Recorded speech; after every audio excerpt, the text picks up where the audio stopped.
Welcome back to episode 227 of Tall Boy Radio. And as we always say, who knows where it goes when the beer flows? Well, it's flowing all the way to the US of A. So let's say hello to our guest. TK, did you want to say hello? And tell us what's up, everybody? I want to say thanks for inviting me on the show. Pleasure to be here. It's great to chat with you guys. Well, I guess you today. The other guys are preoccupied, but yeah. Yeah, unfortunately, yeah. So Gaz is off to Amsterdam tomorrow, as we were saying, and Dave is not available on a Sunday. So yeah, I came across your channel on Facebook, I think it was, and I do enjoy the beer. I do enjoy a different beer as well. So each episode that we do at Tall Boy Radio, I always have at least one different beer that I've never had before on the podcast. So it's 2 tonight. And the tally so far for all 227 episodes is up over 300 different beers. I'm guessing you tried a few more than that. Go on, tell me how many beers have you tried then when you've been testing? Well, for videos, I think I'm up around 700. If we're going to Untapped to check-ins and stuff in the 10,000. But if we're doing videos, probably about 700. I mean, I started off doing one every day. So I knocked out 365, and then now I kind of do them when I can. Okay, yeah, okay. So it's an impressive tally. It is an impressive tally. Do you work in the brewing industry? Is it or is it just a passion of yours? No, I'm actually a college professor. But when I was in law school, I was actually a bartender. I worked as a bartender when I was undergrad, so I've kind of always, kind of been around brewing. And I guess I'm old enough that I grew up through, I guess would be the second craft brew revolution in America. So mid 90s when I went to college, a lot of the breweries that we see now kind of got their start. And it was just, I don't know, for me and some of my friends, it was just something different. Everybody else is drinking Milwaukee's Best and trash beer. So we were like, let's just try some other stuff, and I kind of stayed with it. I guess you have to be good at something. Unfortunately, I think I'm good at is drinking beers. So. Yeah. Listen, it's a good skill to have. I can tell you that one. Yeah. So at what point did you think, I want to start making videos. I want to start reviewing the different beers. So I tell you what, you've got a very good style. And I don't know if it goes with the territory being American. Obviously, hearing that you're a college professor, obviously, you're good at talking as well. So, that's something, talking to a crowd is clearly not a problem for yourself. How did you get started? What gave you the idea? To be honest, it was probably like a lot of guys. It was during the pandemic. My birthday was approaching. My birthday's same day I started the channel, July 14th. And I never, it's strange. I really didn't do my homework. I never really watched beer review videos on YouTube before I did one. And then I kind of did it backwards and realized, oh my God, there's tons of guys out here doing this. There's a big community. And I think my videos got better and you learn from all the other guys. I mean, my first video looks like a proof of life hostage video. It's frightening. But I didn't know what to do. You know what I mean? So I just went and did it. I think I had hair down to my shoulders because it was during the pandemic. And I just thought, what the heck, we'll do it. I had fully expected the internet to just rip me to pieces and tell me I'm horrible and I suck and all that stuff. And surprisingly, most of the people were cool. There's obviously some negative comments, but most of the people were cool, started reaching out and talking to other people and just kind of went with it. That's good. I think the thing is as well, we don't get an awful lot of negative comments. I'm pleased to report. However, we do get a bit of negative feedback, and we take it on board. It's always helpful. We take sometimes it's not helpful, is it? Let's be honest. It's just people being mean for being mean's sake. But for the most part, I think you can take something out of that feedback. So you're based in Ohio, am I right in saying? Yeah. I'm originally from Philadelphia, Pennsylvania, but I moved out here, I guess, 2007 to go to law school and thought I'd stay here for 3 years and never left. So I'm now in Northwest Ohio, kind of near, I guess, Toledo, if people have ever heard of Toledo, Ohio. I'm not too far from there. Okie dokie. And do you follow any of the Ohio sports teams? No, no, I hate them all with a passion. I'm Philly till I die. I'm Phillies, Eagles, Flyers, Sixers. I'm just Philly teams. Okay, okay. That's never changing. I did wonder when you said you were from Philadelphia. I thought, yeah, you're probably not going to be a big fan of the sports team I follow. So I'm a big fan of the Pittsburgh Steelers as well. So with the other team from They're actually not enemies like as bad because they're AFC and we're NFC. We very rarely play the Steelers. You know what I mean? So even though I guess we have the state rivalry, we don't play each other that frequently enough for there to be hatred, like with the Dallas Cowboys or something. That's another level of hate there. You know what I mean? yeah, yeah. Well, yeah. My cousin, funnily enough, he lives in San Antonio, and he's a big Cowboys fan. So you know, we can throw some shade that way. It's not a problem. For sure, dude. My wife is from Texas, and I told her when we have kids, absolutely not. Nobody's wearing any Cowboys gear. It's all Eagles. Fair play to you. Fair play to you. So your channel then. Mhm. You tell us a little bit about the process you go through when you select a beer to be on the channel. Mhm. Honestly, sometimes they select me. It just happens to be whatever I can find sometimes. Like when you first start, it's real easy because there's 8 million beers out there you haven't gotten. The problem that I kind of run into where I live, it's not the biggest town. So I don't really have as good of a selection at the shops around here. So a lot of times I'll drive to a town called Bowling Green. It's about 30 miles away. My son goes to school there. So usually I'll go up and visit him, and then stop in the beer shop and pick up, a bunch of stuff.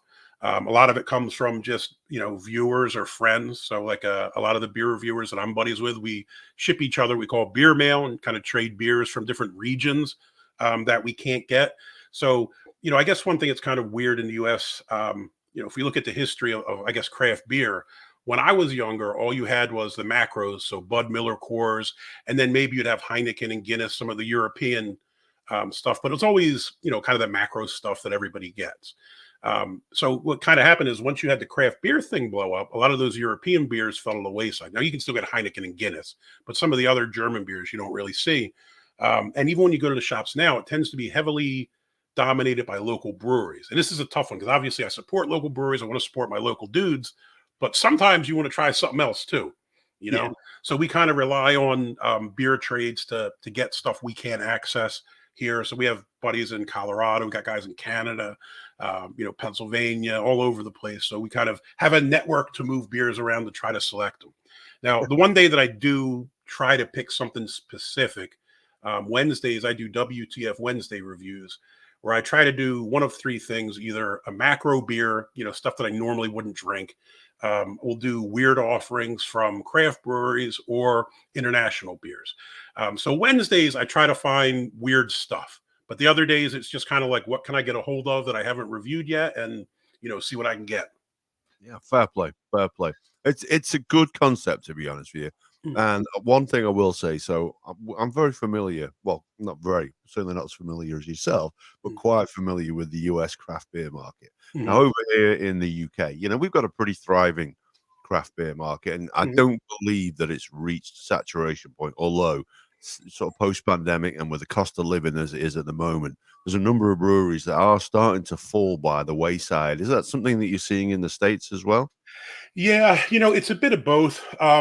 Strangely enough, like I said, I'm a pre-law and history professor, and one of the things I was recently looking into was a number of breweries around here closed. One of them was a really good brewery in a little town called Tiffin, and that closed down because the people got divorced. It wasn't because of the pandemic; they got divorced. It just happened.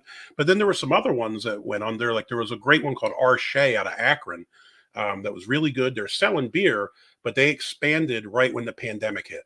So I think they invested heavily in this giant, massive building, and then no one was allowed in it for 2 years, and it kind of wound up doing them in. So you do see breweries fall into the wayside, but there's still new ones opening. So I reached out to the Ohio Craft Brewers Association because I was interested in doing was like kind of a paper. If I'm forced to do work, I might as well do it on something I'm interested in, right? Yeah. So what I was trying to figure out is what kind of impact did the pandemic have on at least Ohio breweries? How many went under? But not only how many went under, how many are a result of that? You know what I'm saying? Because it could be other reasons of breweries went under. Again, there was another one in our town here. Same kind of thing. The guy got divorced and then he moved to Florida. So he just closed the brewery. But I think if you looked at the numbers, you'd think casualty of the pandemic, but it's not really. Yeah. So it is a problem. And the other thing you see here is we're losing space on the shelves. Like, craft beer blew up. And I knew it wouldn't last because there are a bunch of nerds that don't really drink craft beer, drinking it now because it's the flavor of the month. And they'll be off to craft kombuchas or whatever they're doing next week, right? And you used to have these big shelves, even at the grocery stores, which was magnificent. But now every time I go, it's shrinking, and you're seeing more Alka Pops and that kind of stuff take over. And every time I see it, it's like a dagger through my heart, to be honest. Yeah. And I know exactly what you're saying now. Over here, like so over here in the UK, we're a lot smaller, so it's a lot easier to get hold of some of those beers. So the regional thing is much less of an issue, because I think most of the UK could probably fit into Ohio. You know what I mean? But I will just say before we go on, hello to Lee from the Boo Brothers, and hello to Ginger Yeti Road Beers, who said, "Is that Walter Sobchak?" Might mean something to you, doesn't mean anything to me. Have you ever seen The Big Lebowski? Yes. Yeah. That's actually a good friend of mine. I do videos with him a lot. This has been an ongoing thing that I look like Walter Sobchak, John Goodman's character. This is all lies. I don't. Yeah. I'm much better looking. Listen, I won't argue with that. Yeah, so the different craft beers, like you say. So I was watching one of your videos the other day, and you said something that surprised me, because I think it's one of those beers that, generally speaking, when you think of craft beer, it's the first one that comes off most people's lips. And you said you're a huge fan of IPAs. Is that correct? Yeah, I'm not. I mean, here's the problem. And the Yeti there, who was just commenting, he and I talk about this a lot. It's not that I don't like IPAs. It's that the market is oversaturated with IPAs.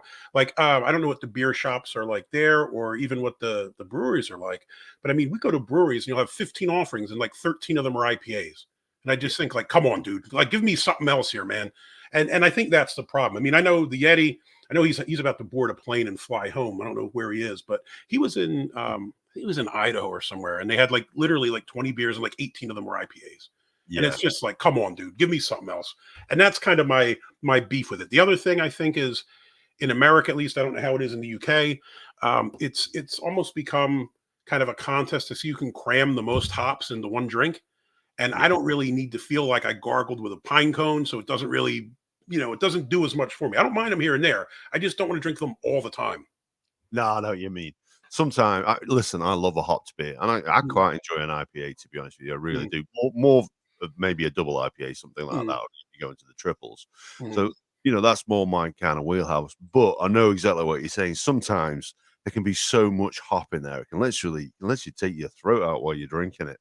But yeah, we find exactly the same thing here in the UK. So you'll go into like a craft beer place, and they'll have the beer wall up, and they'll have, say, 12 beers in there.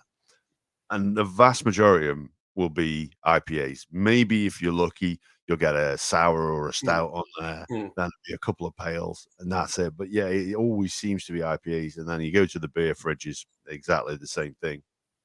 It's not too bad. We have a place nearby us called the Sandbach Beer Emporium. I'll give them a plug. We've had them on the podcast a couple of times, bless them.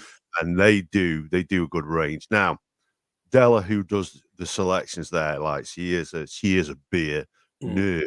And this time of year, she's getting all the sours in. How are you with your sours? I like them. I'm a fan of them. Now, I will say this, like with the IPAs, I don't really want to drink a dozen sours in a row, but I'm kind of a fan. The first time I had one, I didn't know what to think. It honestly reminded me, what was that movie from years ago? Maybe it was Accepted or something. There's a movie where they're at a party, you're like, the beer is bad, and the guy freaks out. Like, I think the first time I drank one, I just thought like, oh, this one's trash. I get another one.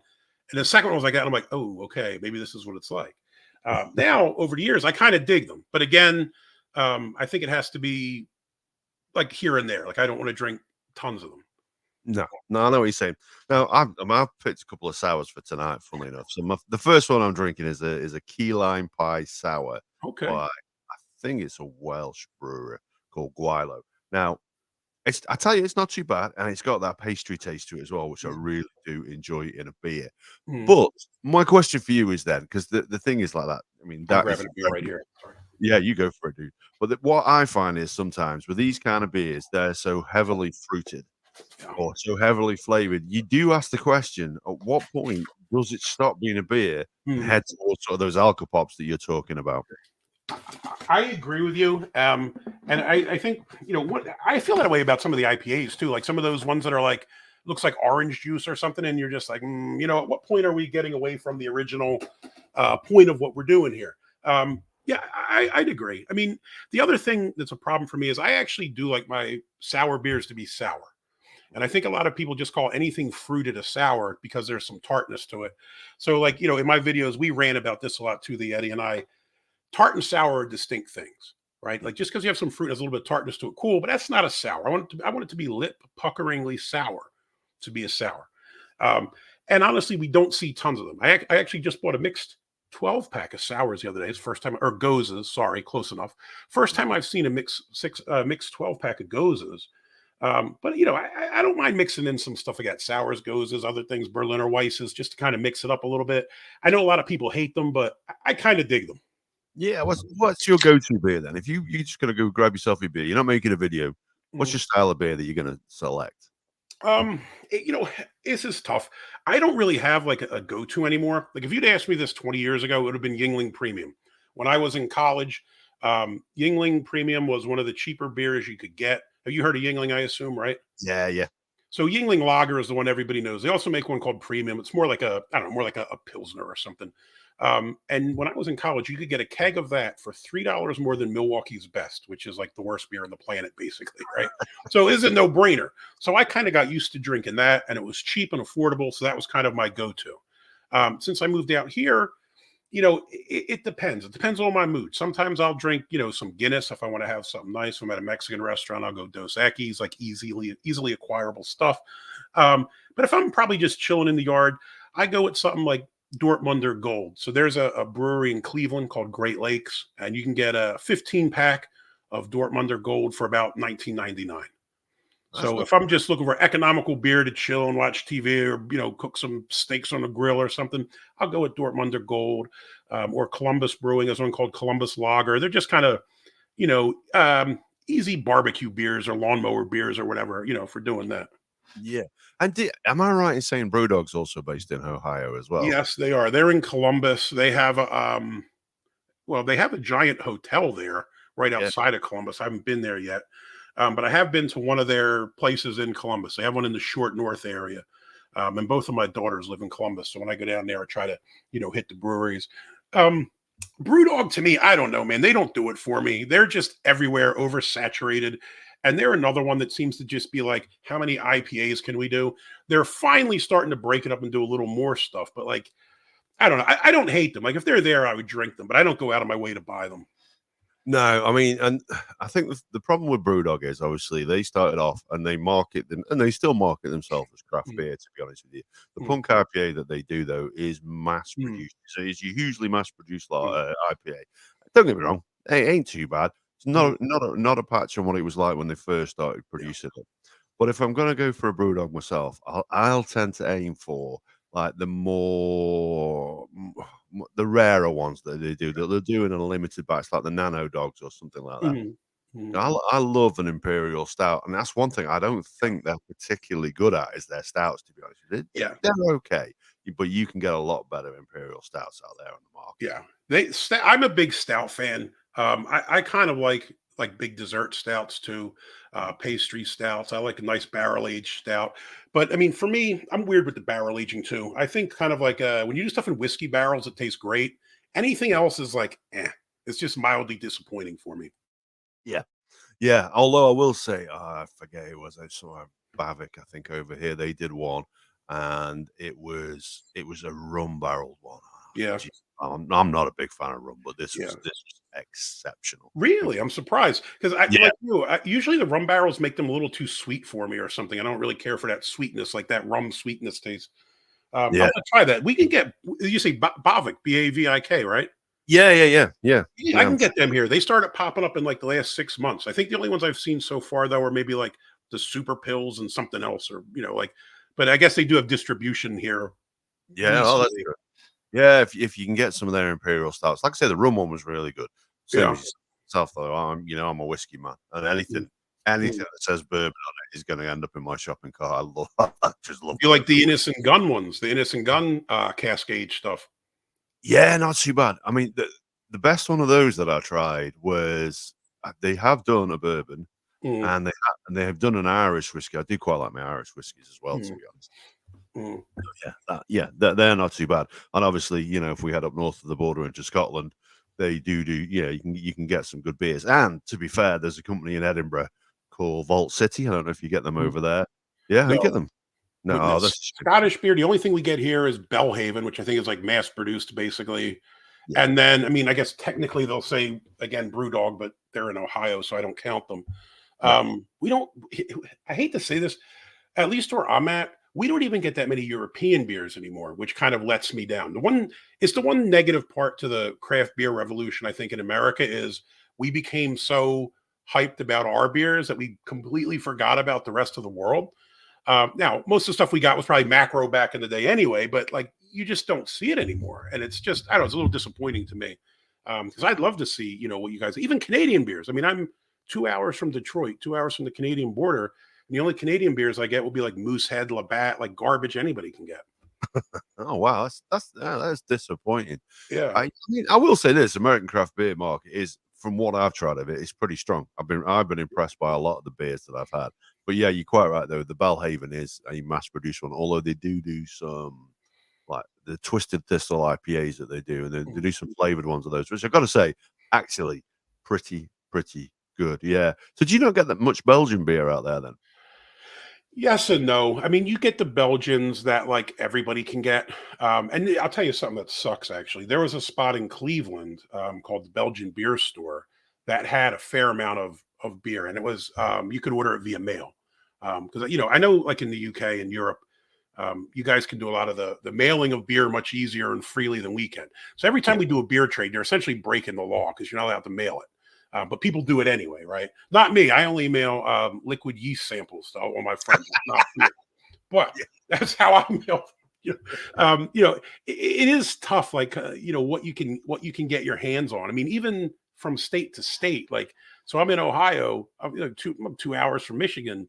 I don't even see that many Michigan beers, and you're just like, I don't know. I wish we saw some more. So, I mean, honestly, I travel for it. Like, I'll go to Michigan with my wife and just hit up a grocery store and buy $100 worth of Michigan beers just to see what I can find. But the Belgian shop is going out of business, which is quite sad because I thought you could get what you wanted. I mean, now normally you can find like Duvel and that kind of stuff, but I mean that's not. I mean, it's still good, but it's ubiquitous. It's everywhere. Yeah. But if you want the kind of rarer stuff, you really got to go online to get it. Yeah, that is a shame. I think the other one that really spoilt it was Left. I love Left beer. Mhm. However, it's been bought out now by Anheuser-Busch, and they've dropped it down 6%. It used to be 6.6, the blonde. They'll And destroy it. yeah, they have. It's just not the same beer. Mass produced. It used to be one of our favorite beers here on the podcast. Now, I Mhm. wouldn't pick it up. Yeah, not a fan. Not a They fan at all. Bud actually bought up a lot of breweries in America. I mean, I'm probably sure you've heard all this kind of stuff. Mm. But they bought one up in Ohio called Platform Brewing and basically ran it into the ground and they're out of business now. Platform is like, they're going to sell two of their beers and mass produced and it's just junk. So anytime I see it, it makes me upset to see the devil getting into bed with the industry. Yeah, it's a shame. It is a shame, but I guess, and this is the challenge with craft beer, though. Mm, Ultimately, anybody who starts a business, they do it first of all because they're passionate about it, sure. but then they start wanting to grow that business, and the more they can do it, the more they can get their fantastic product out to more people. Mm, But with beer, the vaster vats that you produce it in, it really detracts from the quality of the beer, and I think that's probably the biggest challenge that these craft brewers face. And mm. like you say, once the bigger companies get involved with that, it just makes a mess of things. They always claim they're just there to add capital and they're not going to interfere. And in Mm. the back of your head, you're like, yes, yes, I've Yeah, seen this before. I remember how this ends, like yeah, Marty McFly or something in Back to the Future. I've seen this before. And they swore that with platform, like, we're not going to do anything. And then all of a sudden, once, what I always think about it, like, do you ever see Goodfellas? yeah, Movie Goodfellas. When you start talking, when Paulie goes into business with the restaurant, and he's like, "You don't have my money, f you, pay me, whatever." You know what I mean? I think that's how it is with the big breweries. Like they're there as long as you're making money, they're cool. The minute there's any kind of downside, corporate business kicks in and you get crushed, and Yeah. Like the Eddie said, AB InBev's ruining beer. 100% true. Yeah, it is. It is 100% true, and it's a shame. In terms of the Belgian beers, like you say, this is the wonderful thing. You know, you guys aren't that far from Michigan, and it's difficult to get your Michigan beers here in the UK. Obviously, you know, we're a stone's throw from Belgium. You know, I've been over to Belgium, and I had a fantastic week in Brussels and Bruges, and gee whiz, we got some great beers, and just to sit and then take it and drink that beer in that Belgian environment, I got to tell you. Amazing. Yeah, if you ever get the opportunity, I would absolutely recommend you take it. Do you know what sucks? I was actually scheduled to go to Belgium for a conference some years ago now, and I was in England because my I'm actually a British citizen. My dad's from England, so Okay. I was in England visiting family, and I was supposed to go over to Belgium, and I don't know if you remember, it's when they had that terror attack at the airport. And I Yeah. was supposed to fly out like the next day. And I was just like, and I purposely picked a conference in Belgium because I wanted to drink the Belgian beers. Right. I did it 4 beers and I purposely booked a room to stay in above a pub so I could drink beer because it was a great location, but also because I could drink beer. And then after the attack, I was just like, yeah, I'm not going. You know what I mean? I'm not risking it right now. It's too close.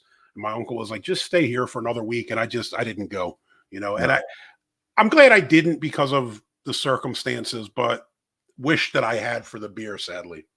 Yeah, that's a shame. I do remember. I think we went around about 12 months before that. So, you Mhm. know, and funnily enough, even though it's not too far, not been back since. Although when my cousin's over from Texas, we are planning a trip, I think, next time into Belgium and France just to try some of those different beers out there. But yeah, which part of the UK then is your dad from, just out of interest? Oh, London. He's from Oh, Hammersmith. ah, okay, okay, Yeah. okay. I just asked. Interestingly enough, you know, you're transplanted there with your American accent. Mhm. I here with my northern British accent, and my family, or at least not from my dad's side, are from Oklahoma. Oklahoma? Small world, isn't it, man? It's bizarre. It is absolutely bizarre. So let's find out about some of the beers then that you've tasted. Because I was watching one of your videos today Mhm. of a beer that cost around about $400. Did you want to tell us about that one? The guy who's actually commenting there, the Ginger Yeti, he picked that up. He's I my thought it was, he's my wealthy friend. He's the sugar bro in the beer world for me. we all need one. He actually his channel is Ginger Yeti Road Beers. I mean, he started doing videos with me when he was around, and then kind of started his own channel because he works with heavy metal bands. So he's on tour all the time. You ever heard of a band called Amon Amarth by any chance? I'm not big into They're, heavy. they're like a Swedish metal band. So he goes on tour with these bands, but that means he gets to travel all through America, Canada. He's been on European tours, and he always picks up, beers that he finds on the way. And the one you're referring to is the Sam Adams Utopias, which is it's kind of like I don't know, like a holy grail, I guess, of beers here. West Veteran was the other one that was similar for me. It was like you can't get it; it's really hard. We wound up getting them shipped over from Belgium. I think I paid $50 for two of them. Expensive, but worth it to try it. The Yeti happened to be in Washington, D.C., because I don't know if you're familiar with the Utopias. It comes out like once a year, very limited bottles. The shop near me, there's one in the town probably 20 miles away. Whenever they get it, they'll put it on Facebook and they only get one and they won't hold it. So you got to hope, first off, you got 300-400 bucks to buy the thing. And second, you get there and can actually buy it in time. And the Yeti and I had been looking to get one for a while. And we talked about let's split one or let's do this or that, but like we never had the opportunity because they're always sold out. He happened to be in Washington D.C., was in the shop and they had it, and he grabbed it for I don't remember what it was. What was it, $400 or whatever I said in the video? And fortunate for me, he shared it with me, and it was awesome to be able to try it. Yeah. First of all, though, was it a good beer? Was it worth the $400 or at least the $200 you had to Well, I shell out? paid nothing because I'm a deadbeat. He paid the whole thing. Oh yeah, so it was worth it then. Well, here's what I will say. I mean, it's like anything, right? I mean, I suppose if you didn't pay your electric bill, it's not worth it, right? But if you have 400 bucks, I mean, one thing with the Eddie is when he's on tour, he's working a lot and doesn't have a lot of time to spend the money because he's working and traveling, working and traveling. So usually when he comes back, he'll buy a bunch of cool beers to kind of, celebrate. So I guess the question's better for him if he's still listening, if his flight hasn't boarded, was it worth it? I will say this. It doesn't taste like a beer. So if you're thinking about drinking a beer, this is going to be a shock for you. I remember years ago, Sam Adams started experimenting, right? And the first really kind of fancy craft beer I ever had was one called Sam Adams Triple Bock. And it came in like a cobalt blue bottle, like, I don't know, maybe like a 12-ounce bottle or 16-ounce bottle. It's just a regular bottle with like a cork. It was like a black ball on the top with a cork. And me and my buddy Steve split it. And I think we paid maybe 10 or 12 bucks for it back in like 1996, which would have been, extravagant amount of money. Yeah. And we tried it and hated it because we're like, this is trash. But I mean, our palates weren't there. We weren't used to that kind of stuff. So it wasn't great, but I was glad I tried it. The Utopia's really great beer, really complex, but I think it's probably more like maybe like a cognac or a brandy or something than a beer. So to say I tried it, awesome. You know what I mean? Like thrilled to be able to try it. Is it something you're going to drink every Friday night? No. So it's kind of a mixed bag. If you've got the money to spend and you're a little more adventurous, hey, give it a shot.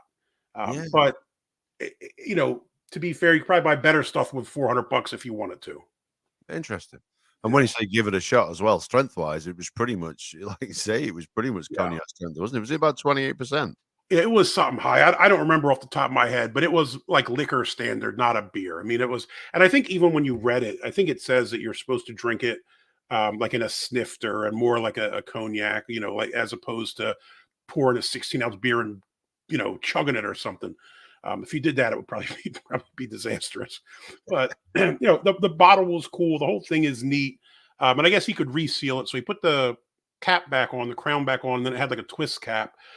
So I assume it's probably still sitting in his house, break it out on special occasions or something. But it was a neat find. For me, the West Veteran was better, I think, I guess it's not as hard for you guys to get, but here, very difficult to get.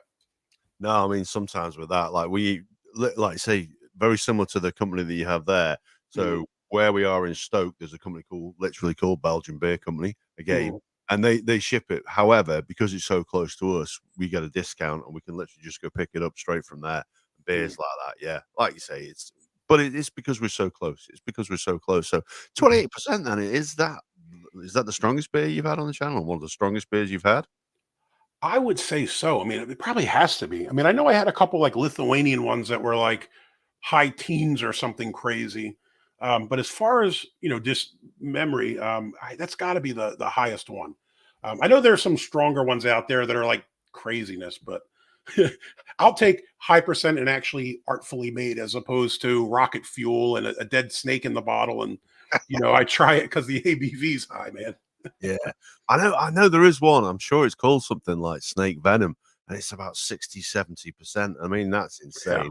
That is insane. I think the strongest one that I've had is around about 18%, and it's a Welsh brewery, and it was a tiny rebel, and it was a stout.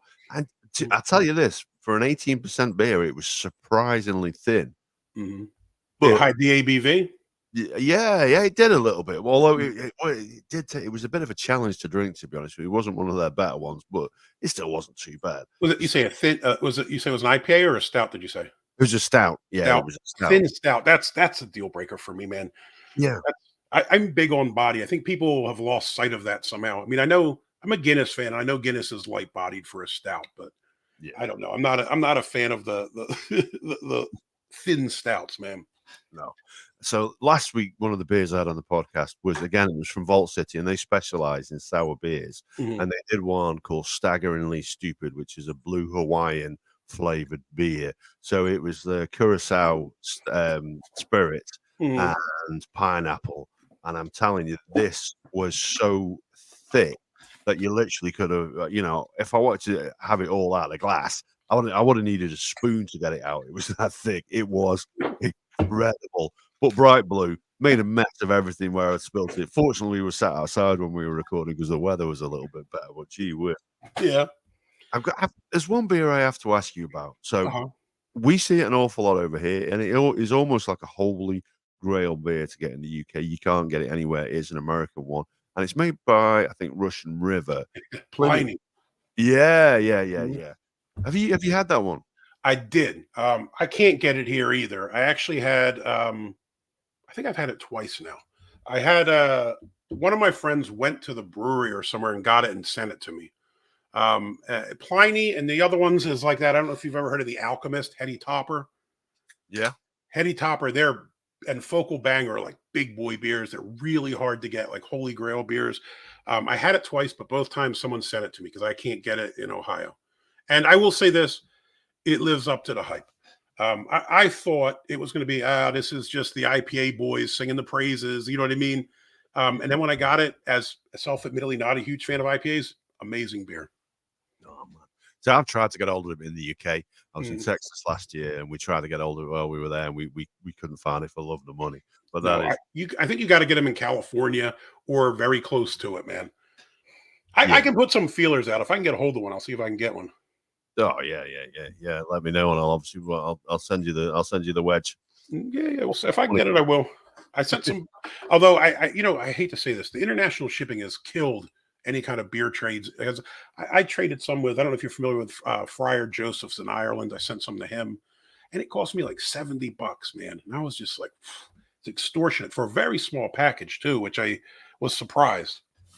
It's ridiculous. I know when my cousin sent me stuff, I see the cost of the stuff on the box. Like, I've got a friend in Virginia as well, and he sent me some rubs a few times, some barbecue rubs. Look at what the guy's paying for. It's absolutely insane, because when we send it back the other way, it's about half the price. Yeah, I mean, even Canada now. Like, I used to sell stuff on eBay, and you could ship stuff up to Canada slightly more than the U.S. And now it's like European price. I mean, I sent some stuff to my buddy Shane, who's over at he's over in like Niagara Falls, just across from New York. It's probably a couple hour drive from here. And it cost me $60. What's this say? For the experience and opportunity? Yes. Would I buy it again if I had the spare cash? There you go. See, the Yeti gets feisty when he has some drinks in him and some road money, so he'll spend it. I don't blame him. Yeah, I don't blame him. He's also saying in California, plenty can be found in 7-Elevens for $5. There you go. You should have sent some back, Anderson. We'll have to take a road trip next time I'm over there. Yeah. Yeah. So your videos then. Tell me, well, first of all, tell me about the beer shed. The beer shed is the reason I bought this house, to be brutally honest. when I started looking for houses, one of the things I wanted was a space. The Yeti comes to visit me quite a bit when he's off tour. And not surprisingly, my wife isn't thrilled when the Yeti and I are drinking beers till 4 a.m. and she has work. You know what I mean? Yeah. So I wanted either a finished basement or a separate garage or something, so that he and I can go drink beers and be loud and won't bother my wife. So when I came to see this house, they had that shed out back, and I thought, perfect. So I went in there. Now it's somewhat wired for electricity. Like, I have to run like an extension cord from my back deck to it. So it's not like independently wired. But if I run the big 100-foot extension cord, we have lights, we have power, we have whatever. So, I enjoy the shed.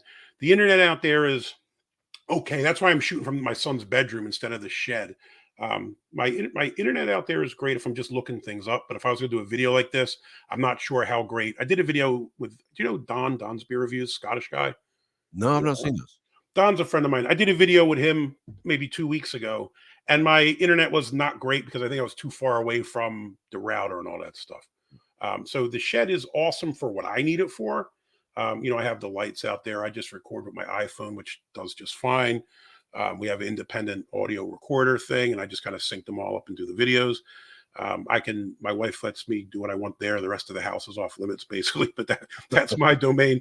So I can have all my tin tackers and beer crap out there. And, the Yeti and I will go out there and drink beers, hang out till, recording videos till 2-3 in the morning, whatever. So I don't know. It's my sanctuary, I guess. Yeah, nice. It looks good anyway. It looks good on camera. I can tell you that much. Yeah, I've tried, because originally it don't look so great. The first couple of videos, go watch one of the old ones, man. It's rough.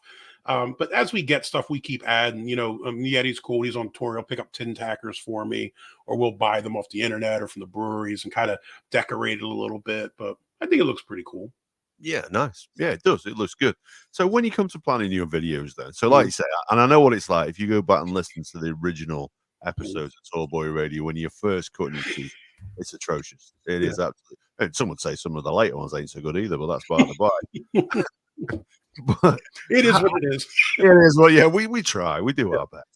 So tell me about the process then when you go to putting a video together, Mhm. and you can tell me about the editing as well. But how much planning goes into that? What you're going to say, or do you literally just sit down with a beer and just see what comes out?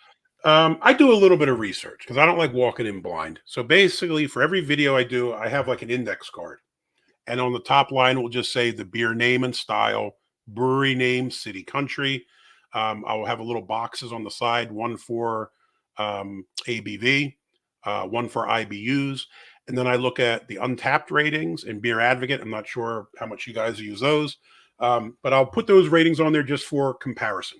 Um, and then basically I'll have just usually just some kind of notes or things that I should be looking for. So if the can says, chocolatey, roasty, blah, blah, blah. I write it all down and then then I kind of use it as references. I'm going through like, all right, it says it had these things, does it? You know what I mean? And then that's kind of it. I mean, that's all that I really do for research. When I first started, I used to do a lot more. I'd look into the breweries a lot more and, what they're serving food wise and what it's like at the place. Now, maybe not as much because I don't think people are really going to the breweries because most of them are probably too far away. You know what I mean? But if they have something cool, we'll talk about it. But that's kind of it because the only things I really want to know is, like with the ratings, what do other people think? Sure, look, I'm just some dude. I'm not some beer cicerone or whatever they're calling these cats, right? I mean, I'm just some guy who drinks beers in the shed. Do I get stuff wrong? Sure. Do I like stuff that you don't? Sure. I mean, that's the nature of beer. So sometimes I just like to have those for points of comparison. Like if I think it's great, but everyone else thinks it sucks, so be it, or vice versa.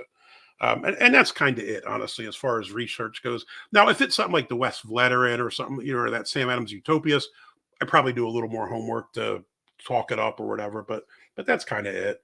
And then we just kind of drink it and see what happens.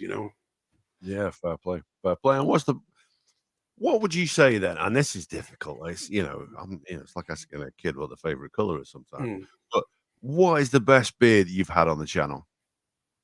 that's tough, man. For me, I mean, again, West Veteran stands out just Yeah. because again, it's like a mythical beer. You know what I Mhm. mean? And when I got it, did I think it was good? Yeah, I thought it was amazing.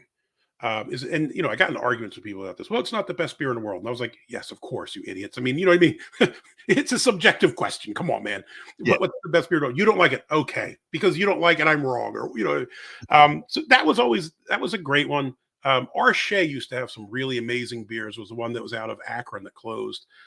They have a couple big pastry stouts. They had one, I think it was called Better Than Sex, chocolate birthday cake, which was not better, but close. It was amazing. It was amazing, dude. And I think the Yeti picked it up because it's out by his house. And again, all the stouts from Marche, I always love them. Big dessert stouts, good ABV. They hide them well. The body is exactly what it should be, chocolatey or whatever they're supposed to be. Like they hit on everything. So Arche was probably my favorite brewery for a while.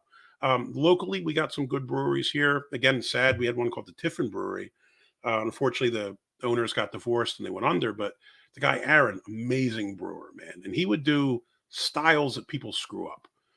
Like I don't know about you. For me, like if you can make a Kolsch and pull it off, that shows you got skill. Because the minute you do anything wrong in that, you're going to Yeah. notice it. And this is something the Eddie and I talk about.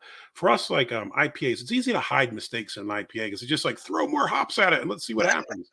Where if you screw up a Kolsch, you know what I mean, or something like that, you know it. So there's some of my favorites. I got some sours that I like, but I got it's probably 50 beers that I like. It Yeah. would just depend on the style. But if I had to pick one, the Westie was pretty amazing, Fair play. and probably those Arche stouts close second. No, fair play, fair play. Some decent beers there. And what?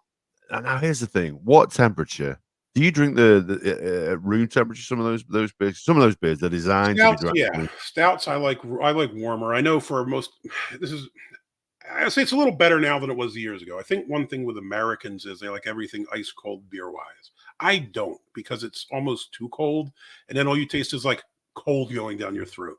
Yeah, Stouts and things I kind of prefer room temperature. So normally when we do videos out in the shed, me and the Yeti will bring out a bunch of beers and usually shoot a bunch of videos at one time. If I'm going solo, I usually do like 3 at a time or something like that. But if I have a stout, what I'll do is I'll leave the others in the cooler and just kind of leave the stout out to warm up a bit because I think they taste better, more room temperature. Again, I'm not a fan of ice cold beer unless it's terrible beer. Then you need it cold. So I'm not as I don't know. I'm not one of them guys that has to have the frosted glass and everything frozen. Yeah, yeah. I am a heathen when it comes to that because even Mm, those stouts, I love them. I love them ice cold, and I know I mm.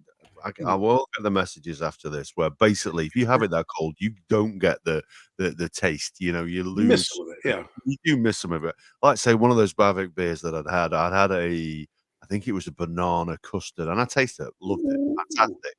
Tasted the custard in it, yeah, but but that sounds Liam amazing. yeah, it was phenomenal, but Liam, when I was chatting to him about it from the beer emporium, he Mm, literally said, "You've not tasted the banana then, you need to drink that at room temperature and you'll get mm, the banana coming through." And mm. I had to get myself another can of it, and he was 100% right. It does make a difference. It reminds me years ago, I went to England when I was in college for spring break with my girlfriend at the time and my roommate. And it was when Guinness Cold first came out. Oh, yeah. And I remember they were like, "Do you want the Guinness Cold?" And I was like, "Hmm." Because I mean, in America, if you very rarely will you see Guinness on draft, but when you do, it's always cold. You know what I mean? Yeah. And I remember having the Guinness Cold and thinking like, "Oh, this is interesting." But back then, I think I thought Guinness was a big, full-bodied beer. Like, I Mhm. mean, when I was 18 or something, I'd joke like, "Oh, 3 Guinnesses is like eating 3 sandwiches." Now, I could put down all of them. Nothing's no problem. Yeah. No, I know what you mean. If I'm going out to the bar and it's not a craft beer bar, if we just go to a regular pub, play a bit Mhm, of darts or whatever, I'll always drink Guinness. mhm. That's my go-to beer. I'll drink Guinness because as long as it's been done properly, pipes are clean and it's poured properly, Yeah, can't really go wrong with a pint yeah. of Guinness. Totally. It should be respectable at worst. It should be okay. Yeah, yeah, it's normally pretty good. Mm. The other thing, because I am a beer snob, but I don't necessarily buy into this side of things. The glasses, the different glasses for different beers. Do you buy into that, or is that nonsense? Listen, man, I almost got into a fight with a dude, actually on my West Veteran video. I will say this: the only people I've ever had give me a hard time are Belgians or Germans, and they Yeah, try to come at my neck. You know what I mean? Like, whoa, the dude actually posted this. I went back and forth. I initially pinned it and wrote like some super condescending comment. You know what I mean? Like calling him out, and then I was just like, just let it go, dude. Who cares? You know what I mean? I just deleted it, and I thought, let it go. But the guy came at me, and it said "shame" in giant letters, and then said, "You must." I think I drank the Westie out of a West Mall glass or something because it's what I had, and said, "I don't have the proper glass. We doing what we can." And the dude like came at me about it, and I just thought like, that it doesn't really taste different just because there's a different name on the glass, right? You know that. I mean, and if you can tell the difference, you're probably in the top 1% of beer drinkers and have the best olfactories in the world. Because let's be fair, the average person can't tell the damn difference from one glass to the next, right? I mean, I have them all. I have tons of glasses because I collect them. But this is maybe a safety precaution. I never bring them to the beer shed because I know if the Yeti and I are going to drink 20 beers or something, I'm going to end up breaking my fancy beer glasses. So we drink most of our videos out of what my friend Slurpy Dave, I don't know if you're familiar with him, the stuff out of the Isle of Man, refers to as the jam jars.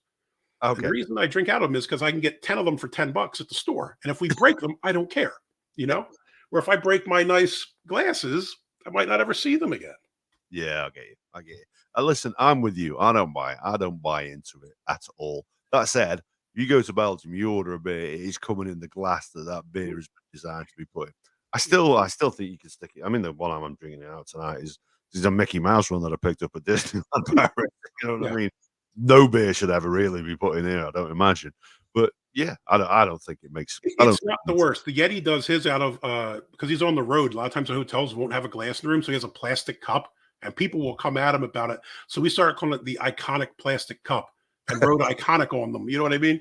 Yeah, look, if they're gonna come at you, you gotta have fun with it, my friend, right? I mean, that's all it is. 100%, 100%. But yeah, I Yeah. know what you mean. There's nothing worse than not having a glass in a hotel room. It really bugs me because whenever we go, I got 2 young kids. So Mm. my kids are 7 and 5. So when they go down to sleep, you're stuck in your hotel room there. There's Can't nothing you go can nowhere. yeah, there's nothing you can do. Mhm. Oh, dude, you've got a message here from your pal saying you did drink the Westie out of the wrong glass. Yeah. Uh, So I always take a bottle of whiskey with me on my travels as well. Yeah, yeah. I just drink that out of a plastic cup. Gee whiz, it's not good. That's tough, man. You have to just drink it out the bottle at that point. It seems more manly. Yeah, yeah, you're not wrong. Yeah, you're not wrong. Yeah. So you're tasting your different beers. Mhm. Is there any part of you? Well, actually, John, I'll ask this question first. Have you ever had a go at making your own beer? Yeah. Oh, yeah. That's one of the other things I do in the beer shed. Okay. Now, I don't have a full grain setup because it's kind of a bit more expensive and a little more detailed. But I've done. We have kits here where you can buy them from different places. One called Northern Breweries, different places, and you can get like a durable malt extract. They send you all the stuff you got to boil, and you kind of put it together. I used to do it a lot more frequently at my old house. I guess I've been here 4 years. I've done it here a few times, but not as much. And reason is mostly, honestly, just temperatures. Yeah. Ohio is weird in that we have like summer and winter and nothing else. Like, I mean, we'll have spring and fall for like 2 days and then it's immediately summer or spring. I mean, summer or winter, which makes it a little harder because I wanted to use the shed to brew the beer in, but it's harder to control the temperatures there, Yeah. which means I got to have giant carboys sitting in my house, and not surprisingly, my wife is not thrilled about that. But yeah, I've done it a couple times, and shocked that I mean, I maybe done it 10 times or something, and I thought the beers were all drinkable. I mean, I don't think any of them were barn burners, but um, they were okay. I mean, I went onto a lot of message boards and forums, and people were saying it's like making soup. If you can make soup, you can make beer. Just make sure everything is clean, and that's kind of your biggest enemy. If you sanitize everything correctly, you'll be all right. So yeah, I've done it a few times. I wish I did it more, honestly, but I like it. Ah, fair play, fair play.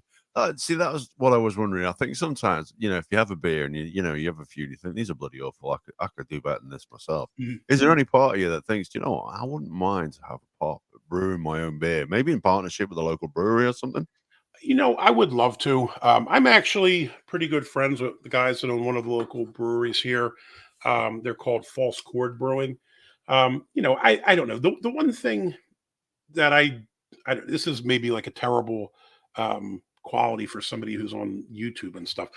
I loathe self promotion. I'm not a big fan of pushing myself. Like when I do stuff, I don't very rarely do I tell people, yes, I do beer reviews or something, because I don't want them to treat me differently or try to like, Yeah, or maybe they'll think this dude's a clown. He doesn't know what he's talking about. You know what I mean? Like I just yeah, kind of try to do me, and yeah, we do the videos, but or maybe I'll tell them I'm going to do a video. This will be posted at some point, but usually it's if I'm leaving. yeah. I would love to collab on a beer. I don't think anybody wants to collab with me though. So, You never know. You never know. It could happen. mm, Could happen. If you were gonna, what would you be making? ooh, it's tough. Like I think my initial instinct is go big boy stout, but I don't think I would. I think I would go either black lager or Vienna lager. Switch it up. I love Vienna lagers, and you don't see enough of them. You don't see a lot of those. No, it's true. No, You don't see a lot of black lagers either. No, that's very, very true. yeah, like a Czech black lager or something like that. I'd probably try to do something like that, something a little bit different. Yeah, yeah, fair play. And would you ever fancy, like you say, you back in the day, you used to work as a barman. Mm. Would you like your own place as well? Maybe turn the beer shed into a If you'd proper asked me boozer. this 10 years ago, I would have said yes. But the problem we have here is the fights and the litigious aspects of owning a bar. So, um, yes, I'd love to own it. No, I don't want to go back to me having to beat people up and throw them out when they're acting a fool. You know what I mean? So Anderson and I, the Yeti, worked at a college bar, and you'd have a fair amount of drama, a fair amount of fights and all that kind of stuff. And when I was 20, 30, I mean, when I went to law school, I was a cop before that. So when I went into that, no problem. I'm ready to roll. There's a problem. Let's throw hands. Now I'm old and fat and slow. Like I'm not trying to do any of that stuff. So yes, I'd love to own one, but no, I don't want any of the drama that comes with owning one. Yeah, I can imagine. I can imagine. How long were you a cop for then, if you don't mind my asking? 3 years. I worked in Philly for the first judicial district of Pennsylvania as a warrant investigator.